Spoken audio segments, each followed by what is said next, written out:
ধিঙের উধানতলায় কয়েকটি কৃষক পরিবারকে হুমকি জমি মাফিয়াদের।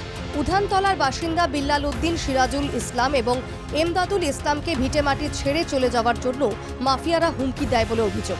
ঘটনা ঘিরে চাঞ্চল্য এলাকায়। ভুক্তভোগী কৃষক পরিবারের অভিযোগ, মাফিয়ার দলটি ধারালো অস্ত্র নিয়ে এসে কয়েকজনকে মারধরও করে, খুনের হুমকিও দেয় তারা। পরিবারগুলোকে ভিটেমাটি ছেড়ে চলে যাওয়ার নির্দেশ দেয় ওই মাফিয়ার দল।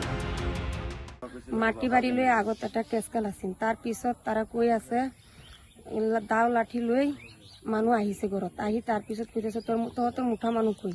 মই কৈছো মুঠা মানুহ বজাৰত গৈছে, বাদে কৈছে বজাৰত গৈছে, ঘৰত যদি পাইতাম একদম দাও লাঠি লৈ কোবায়া থাং থাং করে থৈ গেলাম দে। বাদে মুঠা মানুহ পোৱা নাই। তাৰ পিছত মাইকীজনী পাই দাও লাঠি লৈ মাথাত ভৰি যেকেইটা আছে হুলাই কাটি বাৰী চাৰিতে হুলাই গৈছে। সবকেইটা লৈ আহি আমাৰ ঘৰত আহি উপস্থিত হৈছে, মোক মাৰি পেলাই বাবুকি দেখাই আৰু মাইকীজনী কাৰণ মোৰ মাক সবকেইটাকে সিহঁতে মাৰিছে। সেই মুহৰদ্দিন হয়, মুহৰদ্দিনৰ ল'ৰা এই ফাৰুক হয় আৰু সুৰামুদ্দি আৰু ইছমাহিল আৰু বহুত মানুহ আহিছে।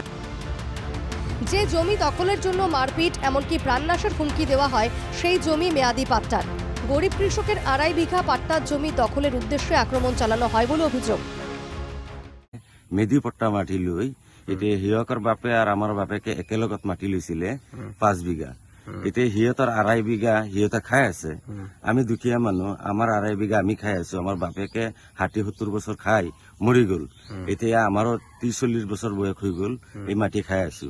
এতিয়া সিহঁতে কালি আহি পেলাই গুণ্ডা পাৰ্টি লৈ আহিছে, চৰৰ মাতাব্বৰ এনেকুৱা সিহঁতে কৰি থাকে। দুখীয়া মানুহ কেনেকুৱা জ্বলাই থাকে। আহি পেলাই আমি ঘৰত নাই, আমি ভাইকে ককাইকেইটা মানে বজাৰত গৈছো, আহি পেলাই ঘৰত মাইকী মানুহ পাইছে, মাইকী মানুহ কৈ আছে যে তহঁতৰ মাটি এৰিবিনে নাই।